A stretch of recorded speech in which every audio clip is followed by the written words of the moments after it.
Good morning, everybody. Thank you for being here with us for this webinar, COVID-19 and the impact on communications, dealing with the present and planning for the future. I'm Lisa Packer, and I have the privilege of moderating this session this morning. This is the second in a series of programs that PRSA Philly is presenting over the next few weeks. The next session is about graduate degrees in communications and public relations. Are they necessary? Is it a good option right now in the COVID-19 world, and especially in this job market? What does it look like working in higher ed PR, among other things? It's a robust panel, and I would ask that you look at PRSA Philly's website. As you got here, you can find the next session on the website as well. If you're not a member of PRSA, I'd be remiss in not inviting you to join us. In doing so, you'll become a member of one of the industry's largest professional organizations. There's plenty of opportunity to become involved in the chapter, be active and engaged, and it'll be a big benefit for you, especially during these challenging times. You can find details about membership on that website as well. So enough of that, let's get to the purpose of this program today. We have three very accomplished professionals on this panel to go over three different areas: media and how to garner interest, crises communications, and then social media, all under the umbrella of COVID. Please use the Q&A tab at the very bottom of your screen to submit any questions. We'll take as many as possible and we'll address them at the end of the presentation. So let me introduce Tony DeFazio. He's a versatile communications pro. He's developed and led highly successful PR programs for a diverse array of private and public companies. He's the founder of DeFazio Communications and is a respected agency leader and entrepreneur, successfully building and exiting 2 agencies, including one of the largest in the country. He excels at crafting narratives, business development, building client relationships, and pitching the media. He's served as a spokesman for a range of businesses and nonprofits and has managed small and large teams. He's a respected industry leader, an award-winning member of PRSA Philly, and he's involved in other industry professional groups as well. Tony, we'll start you in just a minute. Following Tony will be John Cooten. He's founder and CEO of JFK Communications, a global communications firm that partners with life science companies. During John's 25-year-plus career in the healthcare industry, he's counseled and led marketing communications for some of the world's leading global pharmaceutical, biotech, diagnostic, and med tech companies. John's been an active member of PRSA since 1990. He's held board positions in PRSA New York, New Jersey, and he's currently a board member and past president of PRSA Philly. And now we have Lee Fazina. She's going to tackle the social media portion of the program. Lee is principal of Fazina & Company Communications Consulting. She's an award-winning healthcare communications and public relations consultant with 25 years of experience, 14 of it in digital and social media communications. She's providing senior-level digital social media influencer communication strategies to corporations, not-for-profits, and agencies. She's worked with more than 60 healthcare and life science organizations, and in 2016 was recognized as one of just 26 digital savvy women in the Pharma Pioneers by Pharma Marketing News. She's a past president of PRSA's Health Academy, and she's had an active role on their board for 9 years. A very strong panel, I'm sure you'll agree, and we'll get started with Tony DeFazio. Tony, it's all yours. Well, thank you very much, Lisa, for the warm introduction. And I'm pleased to be here today to share the virtual stage with my colleagues. And I hope everyone enjoys the presentation today. As Lisa suggested or alluded to, I'm going to be talking about media, and specifically getting media during COVID-19. And it's a challenging time for all PR people for reasons I'm going to get into here in a sec. If I could just get the, here we go. Okay.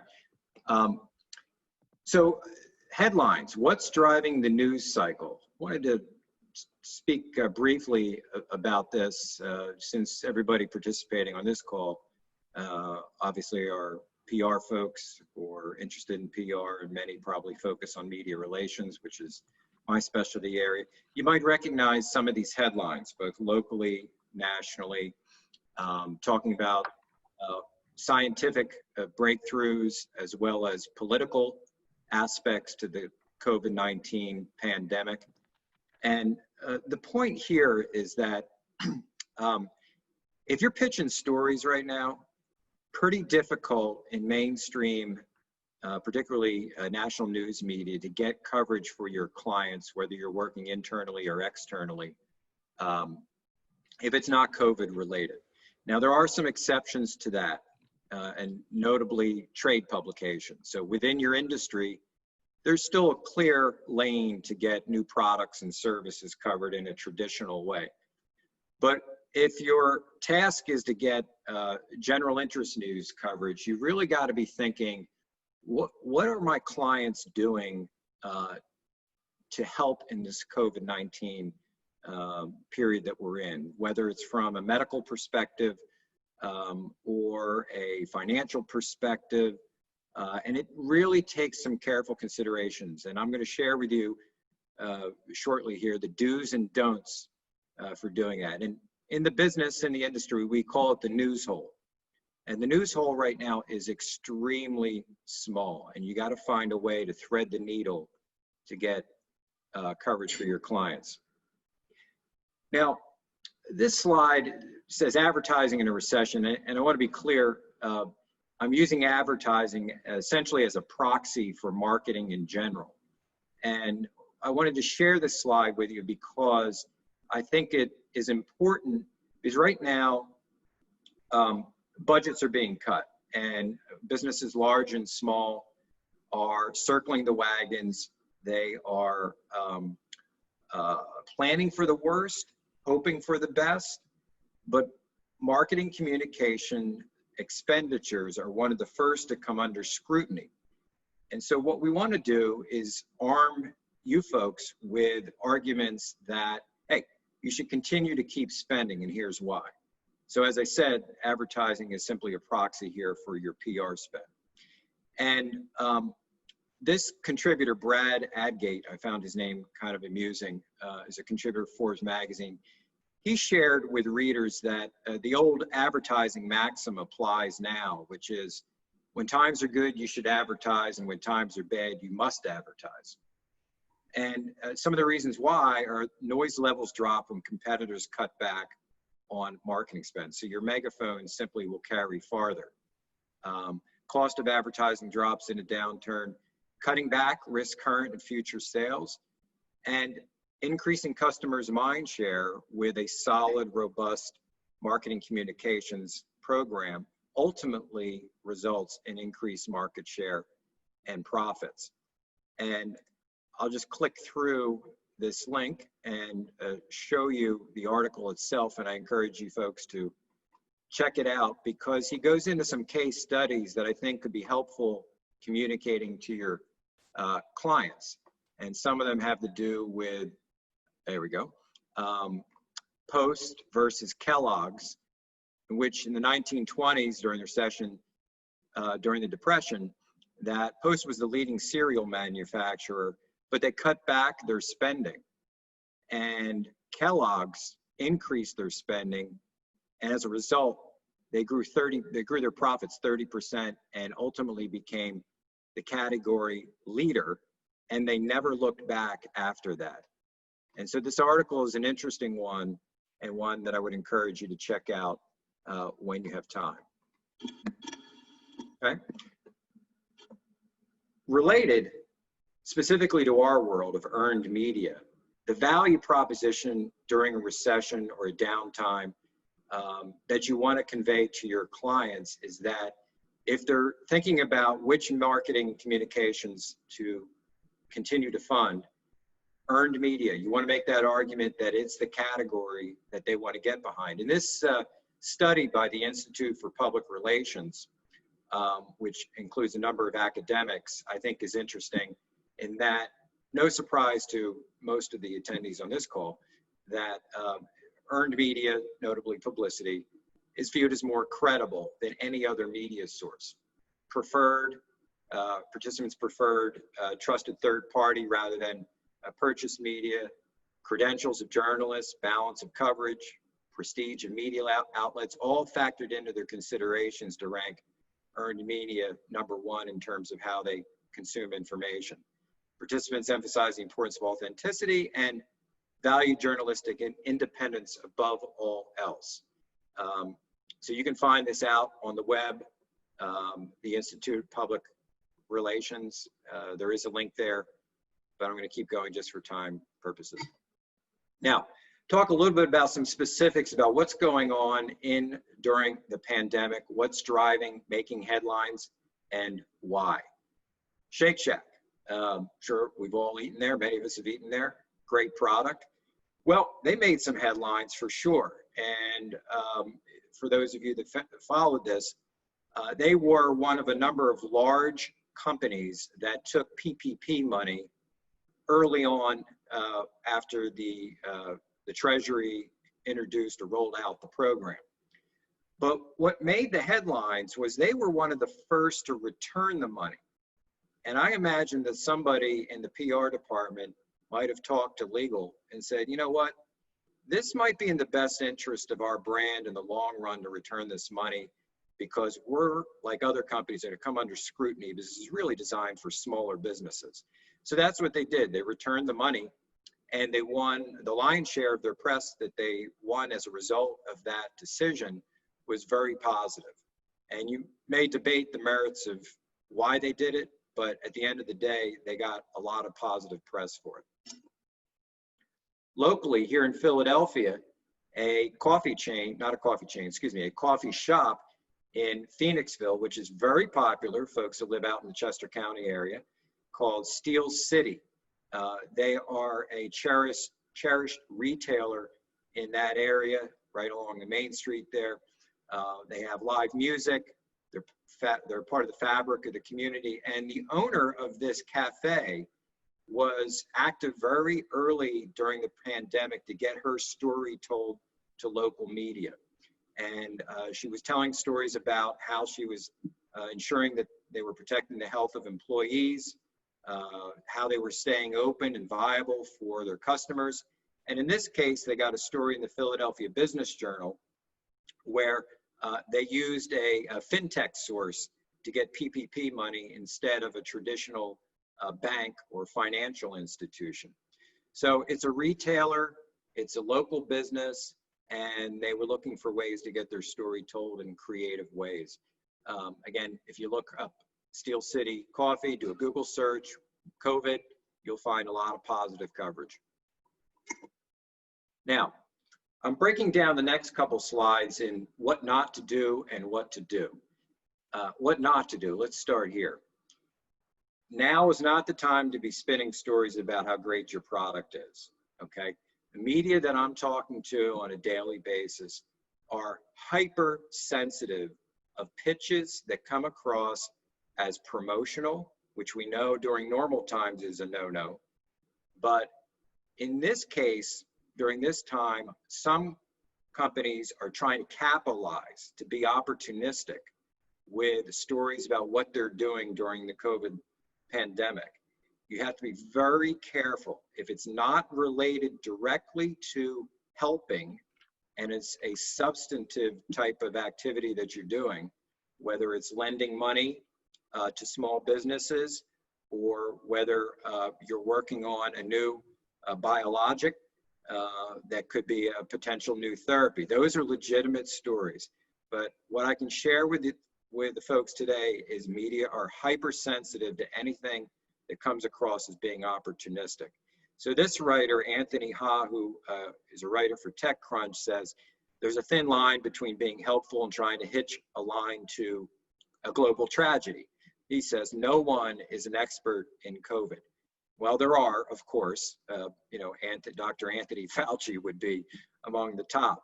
But I think you get the point, which is you need to be really, really careful of how you're positioning your companies, and they have to be playing a real role in helping folks out during this period of time.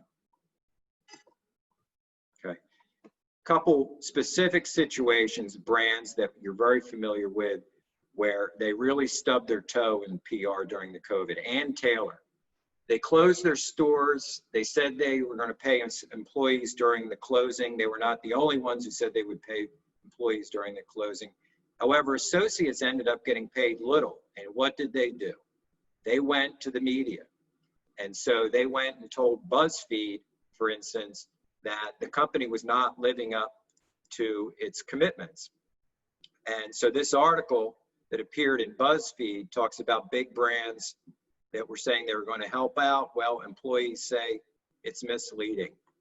And so that's not the type of PR you want right now. And PR folks there should have thought that through. They should have thought through the whole sequence of events. Excuse me. Amazon similarly had a problem where folks were contracting, their employees were contracting COVID, and they were not being clear on protecting their health. They also got some negative coverage in CNBC, and specifically why Amazon's response has been criticized versus rivals Alibaba and JD.com. Now, how to do it right? This is my good friend Diane Mastrel. She's a business writer, weekend editor for the Philadelphia Inquirer. This is not a quote specifically to COVID-19, but it applies nevertheless.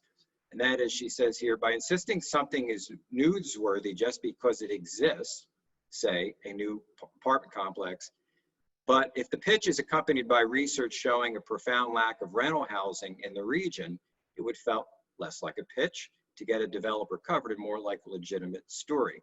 I use this and offer it up because I think it's kind of an evergreen example of data sells. So if you're trying to get your clients coverage now during a time where that news hole, as I said, is really small, you can be successful and break through if your pitches include data that support the story.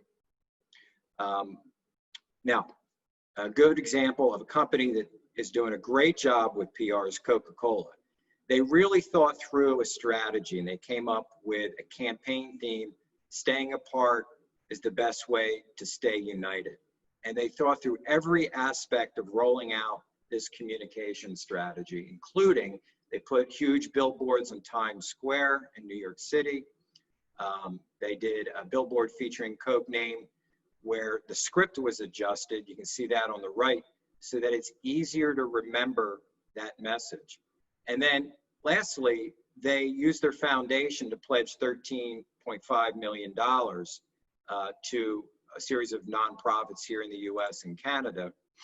And that resulted in some positive PR as well. Hopefully this link goes through. There we go. So Kitchen is a food magazine, online magazine, and this article talked about how grocery brands are helping with COVID-19 relief. So a well thought through strategy resulted in a positive outcome.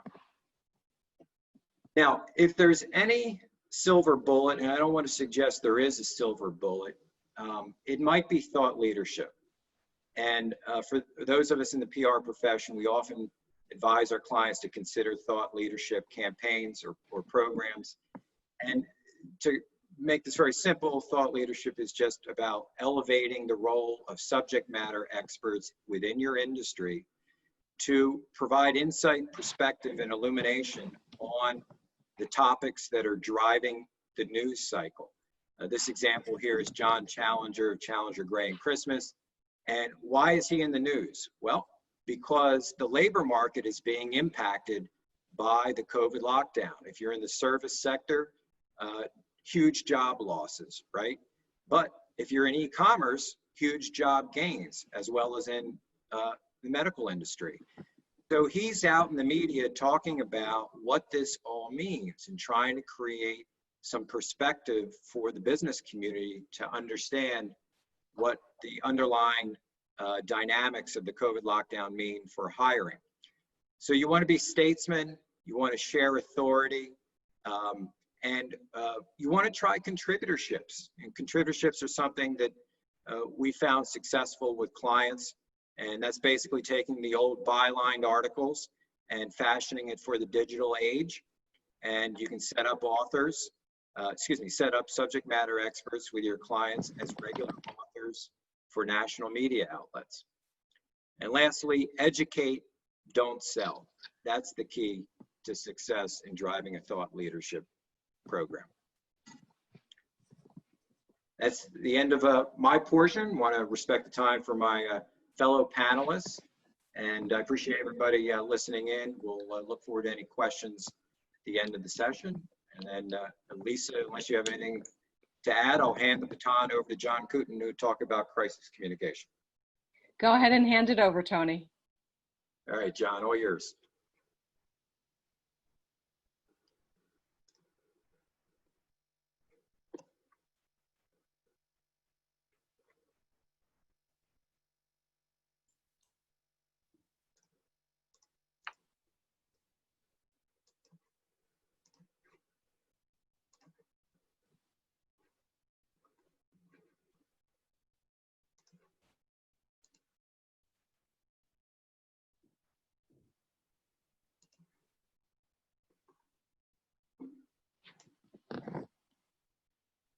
Is that visible to everybody? I think we can see it. Yeah, John.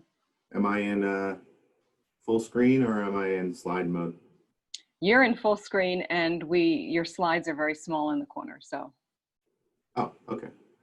Good. Thank you so much, Tony. And thanks, Lisa, for moderating for us today.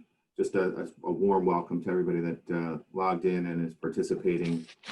It's a very difficult time for us to be together, and I have the privilege of kind of walking through a group of some information central to folks that are doing crisis communication, corporate communications, employee communications. So I hope that this information is useful to the folks that are on the line, and I hope we have some good questions afterwards. And if we, please, if you don't get your question answered, we'll definitely make sure that we respond to everybody after this webinar. So I want to advance my slide. Trying to.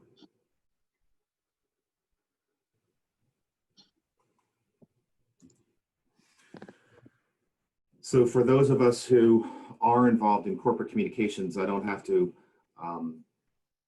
explain to you the unprecedented nature of this COVID pandemic crisis. For many of us, as Lisa said, I've been in PRSA since 1990. I've been in mostly pharmaceutical PR, and I thought I had seen everything. And you know, when we look at the COVID-19 crisis, it really does cover every single solitary base that a crisis could cover.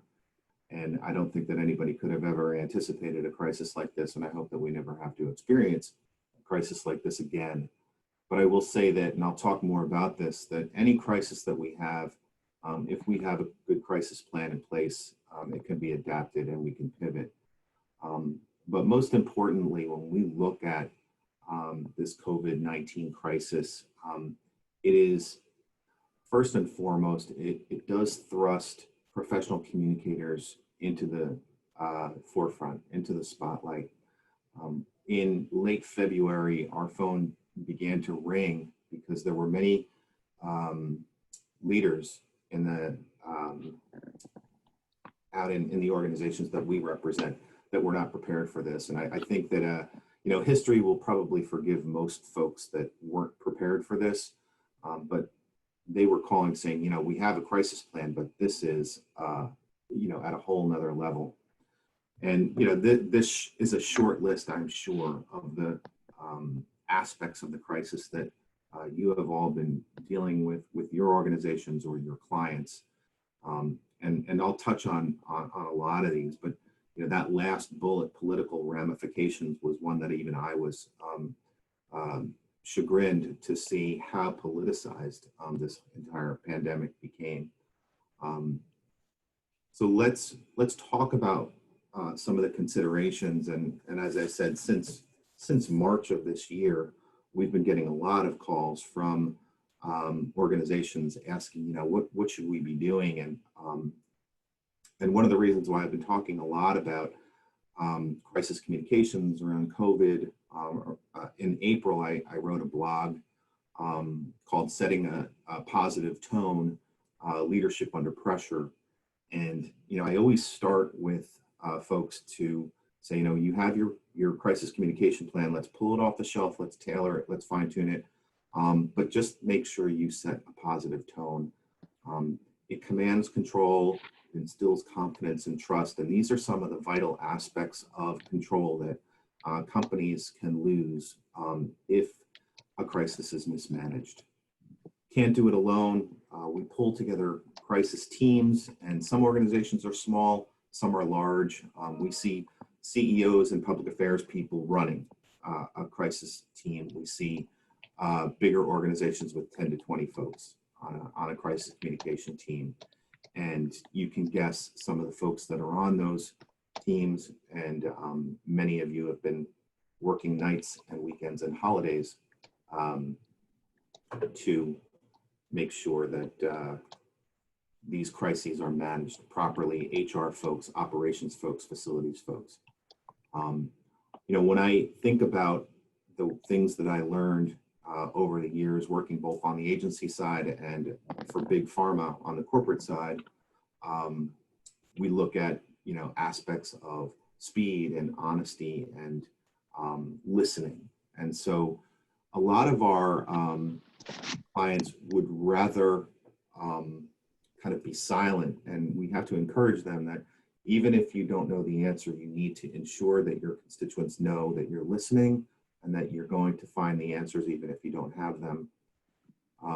We make sure that CEOs are front and center, but we also deputize folks within our organizations to be spokespersons, both internally and externally when the CEO can't be available. And then finally, a good listening program. We need to monitor what our employees are saying. We need to listen to what the media is saying. We need to keep a pulse on what's happening in government policy. And if you don't hear anything else that I say during my remarks, without a plan, we cannot change our plans. So it enables us to pivot easily when necessary.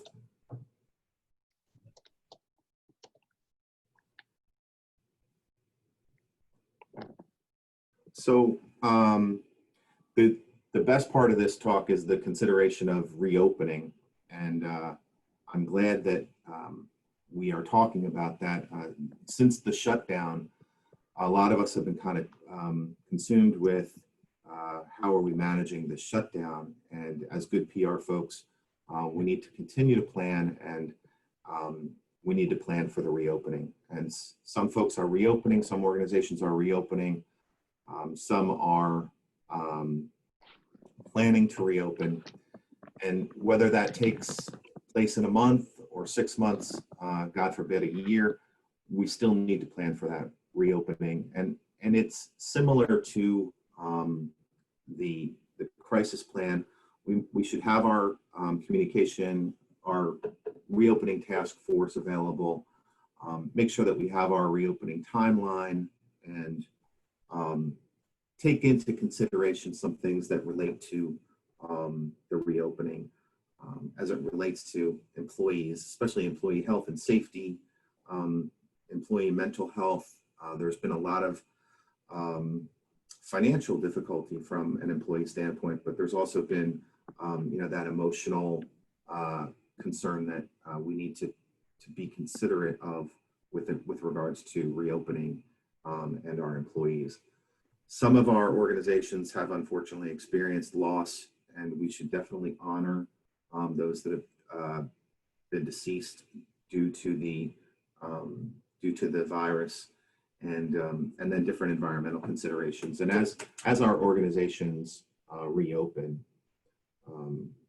we'll have to make sure that we abide by all the local environmental considerations. Jessica, am I on the right slide? Yes.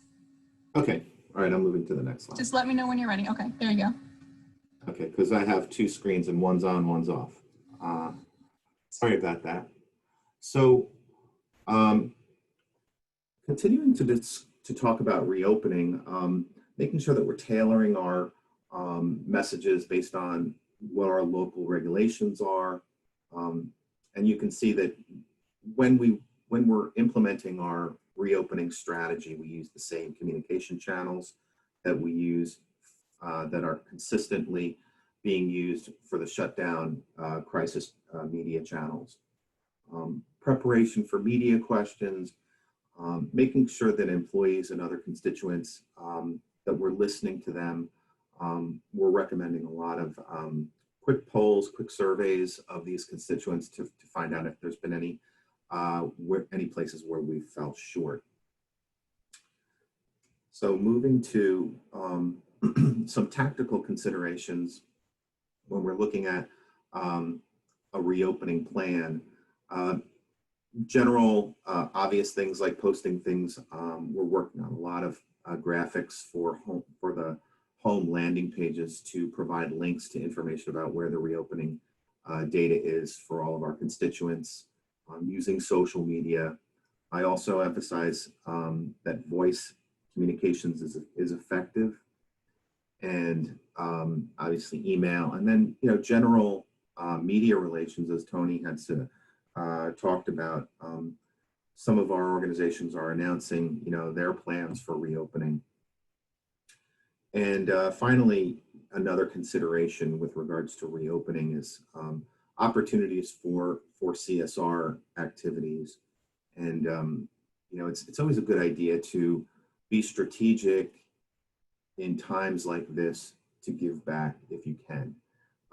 It shows gratitude, and it shows a corporate culture that does appreciate the fact that it is reopening, because a lot of organizations aren't going to survive this pandemic. So, we're helping some of our clients identify areas that are strategic and appropriate for donating to frontline workers and donating products and services and donating to a corporate charity. I want to talk about the preparation for a second wave, but I know that there's a lot of folks that are on this call that work in essential areas, and those essential workers have been skeletal. They are on skeleton crews, they're on flex shifts, and they're working around the clock. And for a lot of the folks that are in supply chain and a lot of the folks that are in the healthcare system, especially frontline workers in hospitals, have never gone home. And so the aspect of reopening is I guess it's an opportunity to communicate that we're going to be getting back to kind of a new normal, and what that looks like for not only workers that have been furloughed, but for the workers that have been, that haven't gone home. And we take our hats off to those folks, and we always don't want to forget those people. And we use those opportunities in our communication to make sure that those folks are appreciated. The last thing that I want to touch on is this idea of a rebound and a second wave.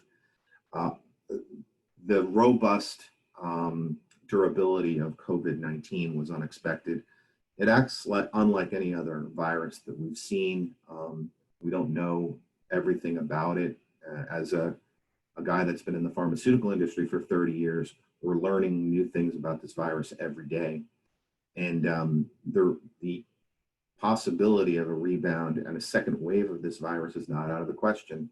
And since it's not out of the question, again, public relations professionals and professional communicators are front and center. We're the ones in the organizations that are here to think about and to prepare for things like this. And so preparing for a second wave is almost kind of like a circle back to the shutdown, unfortunately, but we need to have this second wave crisis plan like a fire extinguisher at the ready. And I hope we never have to use it, but in the event that we need to have a second shutdown, we kind of go back to the crisis process of tone and speed and consistency and monitoring. So I do want to thank PRSA for giving us the opportunity to communicate with this group of participants on such a timely topic as this. It's a privilege to be in a profession like this where we are front and center. We're at the table contributing to helping to get through this pandemic in a much better way. And so, again, if this is short shrift to what all of you have been doing to help with this pandemic. And with that, I will give the floor over to Lee Fazina, who will talk about social media. Thank you. Thanks, John, and thanks, Tony. Bear with me here so I can relinquish control. Yeah, I need to stop share, I think. Can you guys see my screen? It looks good, Lee. Okay, great, because can't see it on my end. All right, guys. So John and Tony, thank you very much for sharing the information that you have. It's super helpful, no matter what industry we work in within, what sectors we work in within the communications and public relations industry. What John and Tony both shared, relates to each other and is going to relate to what I'm going to talk about today as well, which is social media communications. It's something that I approach with a public relations and communications eye and always have as a communications professional. I don't look at it as a marketing endeavor so much as more of a communications and public relations tool and tools and vehicles. A lot of what John and Tony shared today, weaves through and integrates what we're going to talk about in social communications. So with that, what I'd like to say is that, shoot, is it advancing, Lisa?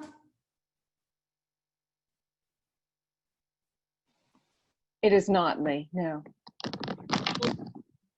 There we go. Did it advance? Yes, it did. Looks good. Thank you. It's not your typical PowerPoint. It's a different program that I use. So thanks for your patience. But what I think is interesting right now is that, John touched on it, Tony touched on it. We're living in extraordinary times, right? These extraordinary times are, changing the way we do things as communication professionals, from the evaluation of our messaging to advising clients if you work on the agency side or just within your own internal corporate communications division, to evaluating all of your information and pivoting it, which John touched on. The coronavirus, or COVID-19 as you want to call it, it's a pandemic itself that's totally an unprecedented crisis. And it really is impacting every aspect of life as we know it, and business around the globe, and how communication professionals are going about their work and communicating on behalf of brands and for companies that they represent. We might never return to life as it once was. And what we've been learning over the past, 4 or 5 months is, how do we do this, right? We know that there's, very little physical connection with one another. Zoom's been a great tool for that, but there's a lot of dependence these days on online social communication, and this being one of them, right? We know that there has been a uptick in the rate of social media consumption and how people are getting their information and getting their news. And we know that more and more people are turning to this. What this means for individuals like us is that this is now making as brand communicators and marketers, it's making us really think, being more thoughtful, finding programs and messaging that are going to resonate with the audiences of the brands that we represent. And it's really making us understand and see how businesses have been disrupted, right? Which is resulting in a change that some of us have never felt before. So it's been difficult. That's my point, and we all know it. We know that consumerism isn't going to be the same. It just isn't. Things have changed. We know also that brands that fail to serve the greater good could result in also losing brand loyalty. And we work really hard to make sure that doesn't happen. But the fact of the matter is, some businesses are closing shop, and some brands have really taken the heat from coming out with messaging and communications that has really worked against them. And I'll get into that in just a minute and give an example that some of you might recall from back in March. Pardon me a sec.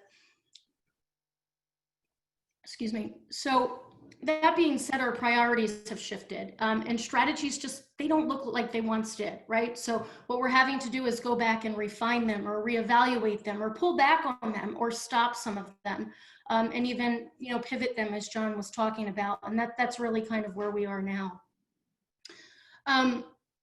What we're going to see, today and in the upcoming months, is that some of this work is going to be difficult. And some of you have probably already been experiencing that with some of your clients. Perhaps you have longstanding clients that have been with you and you're a trusted advisor to them, and they're relying on you to help them pivot their communications.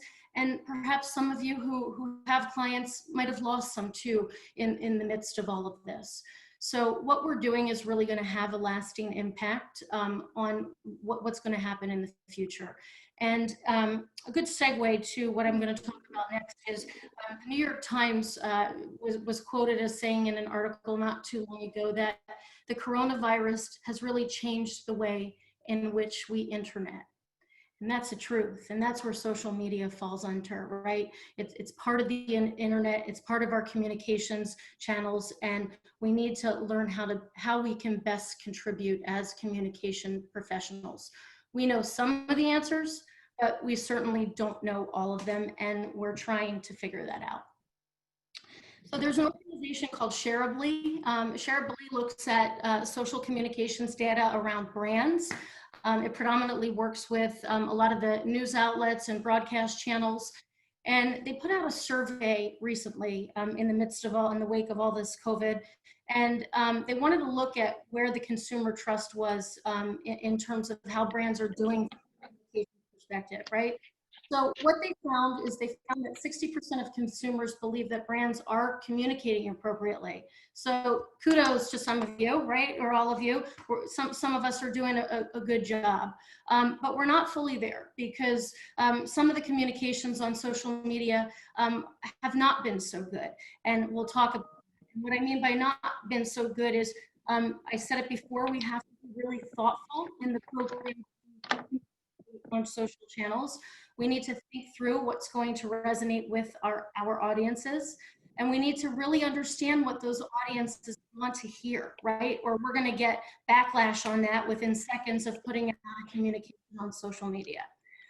So what Shareably found was that consumers really want to see on social networks communication about true news or public service announcement content.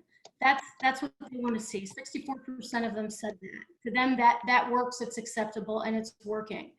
56% of them want to see information about how your brand is doing in the new normal. So you've probably had to pivot, or you're pivoting now with your organization.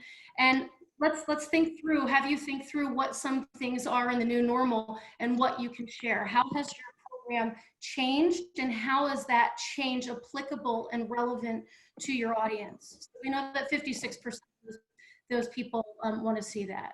And then we also know that 52% of individuals, they support your brand's community activities, and any involvement with advocacy groups, any goodwill work that you're doing. So whether that is you're working with,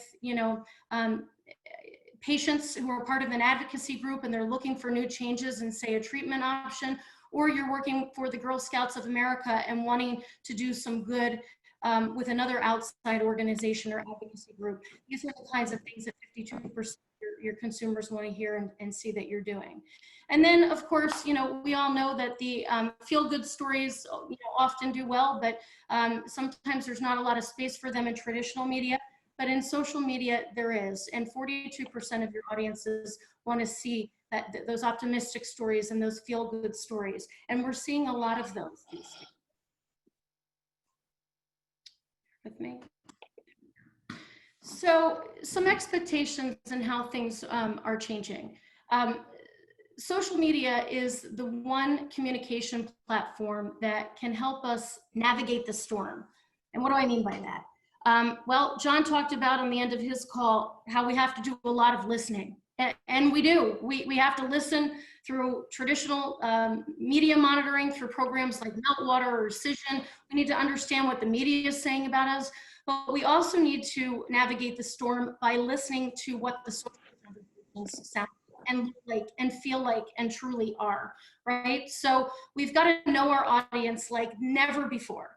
And if you've been one of those individuals who's either been in your department and, you know, lobbying and pushing to get a social listening program, or you've been, you know, on the agency side where you're trying to get your client to, you know, buy into a social listening program, to formally listen to those conversations, to understand what it's like, now's the time.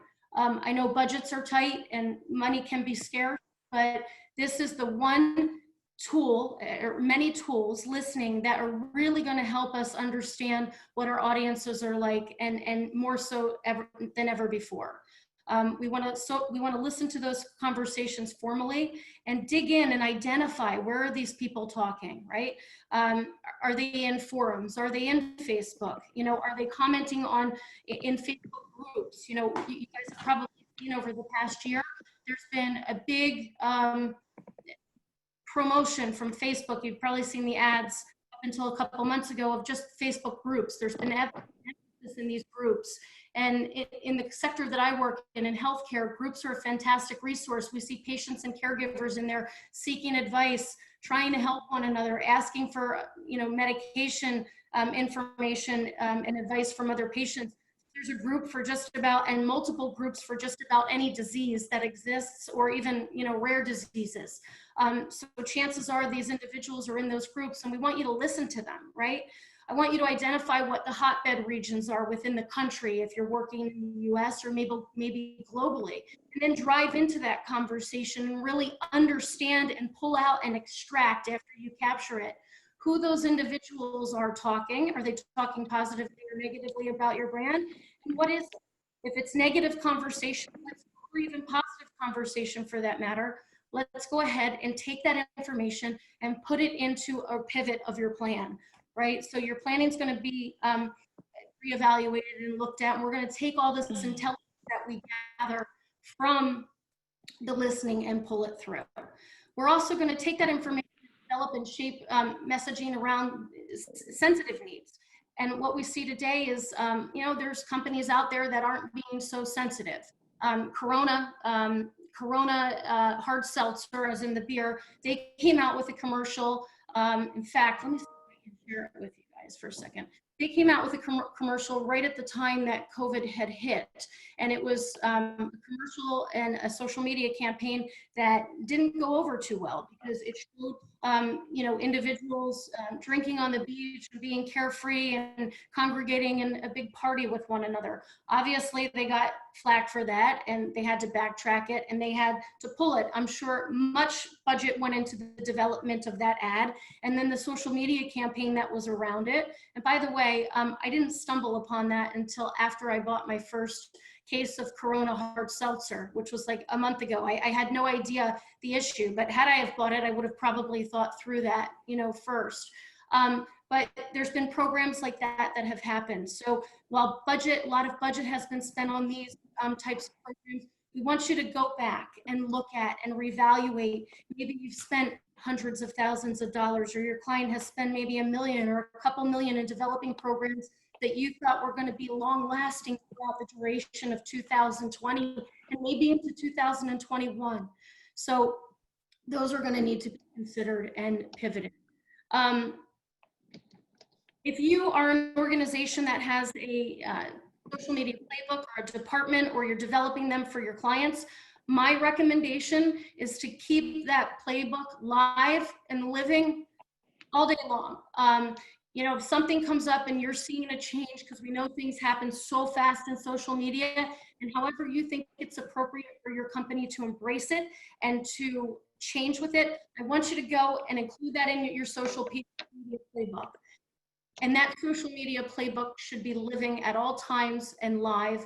And then at the end of every month, if you've made a couple additions to it, you can really sit back and evaluate, okay, what's changed? And how are we going to include this into our programs? And then lastly, you know, there's uncertainty, and we've got to plan for it. As John and Tony had mentioned, we don't know what's going to happen. It's going to be a next phase. And with that next phase, we're going to have to plan again. So I think we're in a good spot now. We've passed the four-month full mark, almost 5 months, and it's time to really go in and listen to what's going on and understand, understand to help you make those correct strategies. So just a couple things real quick. I want you to review your social brand plan and your strategies. You're going to determine what's relevant and how it's truly performing. You're going to seize or back burner any programs that come across as insensitive, and you might not recognize it, but sometimes there could be information in there that is a little insensitive or resonates with somebody who's actually going through and has been diagnosed with COVID-19, or a family member has been diagnosed, or they've lost somebody, or they're critically ill. So I want you to go back through some of those old communications that you have on social media and evaluate them, even the ones going back to earlier in 2020. If they don't feel appropriate, go ahead and delete them. And that's what I recommend, because you don't want them to have to resurface. I think many of you know, if you have a Facebook page, when that page starts to get, commentary again, it goes back into the feed and it becomes popular. We also probably know that only a small percentage of Facebook users now see what's on pages. So it's that algorithm that makes it work and to place it where it needs to be. But just to be safe, I recommend going back and deleting what's insensitive at this point in time. And then, as I mentioned, I want you to gather intelligence from social listening. If you're doing social listening for the first time and formal, I want you to conduct an audit. Go ahead and put the words in all variations of the word COVID-19, COVID, coronavirus, COVID-19 with the hyphen, in addition to your brand, and come back and see what that communication is looking like. I work with a program called Sprout Social. I have a client that works with Koros, two fabulous programs, very different price points. And I've worked with Talkwalker, I've worked with Social Studio, and Radiant 6 over the years. So a number of programs, but I can tell you that all of these programs will allow you very quickly to put your name in along with your brand name in there, and you will get back the intelligence that you need. With that, I said before, we're going to want to pivot. I want you to consider refining what you have and pivoting based on all of the content that you're able to find through the social listening. And then, understanding what those perceptions are really, and understanding what's going to be truly relevant for your audience to, that's really going to be relevant for your audience to, glom onto. Make sure it's relevant, make sure it's meaningful, and make sure it's something that's going to resonate with those individuals.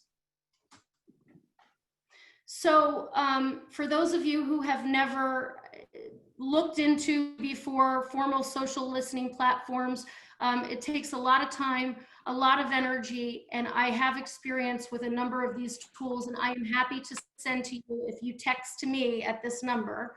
You have to text PRSA Philly. I'm sorry, you have to text 31966, and then in your text type PRSA Philly, and then I will send you back a one-sheeter of my recommendations.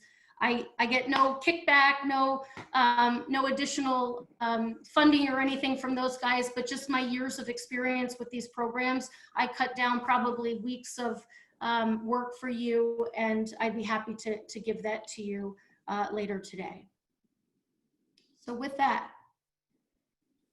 I turn it back over to Lisa to open it up for questioning. All right, good. Thank you. Wow. Thank you all. Tony, John, Lee, excellent presentations. And there's a lot of information there. These slides will be available to the participants after this is over, as well as the recording. We have a handful of questions that have come in, and we have a very little bit of time left, but I'm going to go through them as I can. And I'm not going to ask anyone particular, so I'm going to ask each of the panelists to jump in if you have an answer. There's two that are associated with internal communications.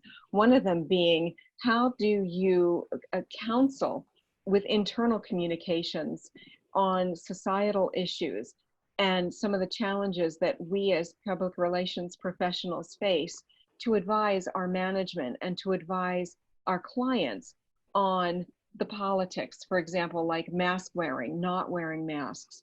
What about companies that want to reopen and employees that don't want to return? These are very challenging matters and issues to try and bring back and communicate on. So I'm opening that question up to our panelists to see whether there's any comments on that one.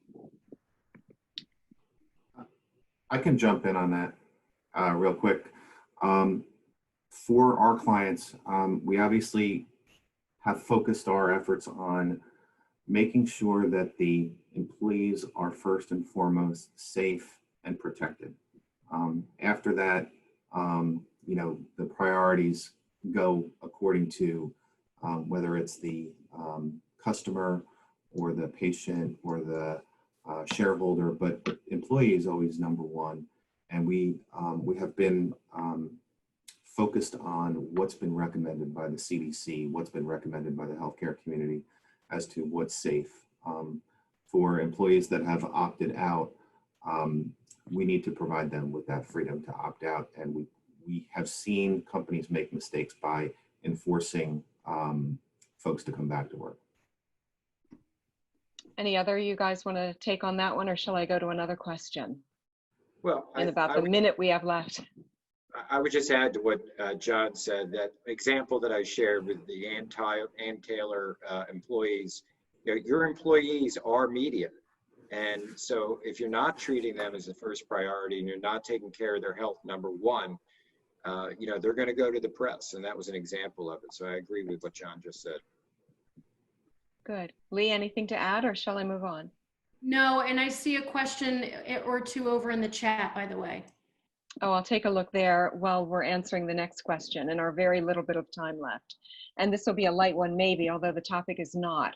Anybody have an opinion on how the Phillies and the Marlins have handled the communications with regard to the outbreak on the Marlins team?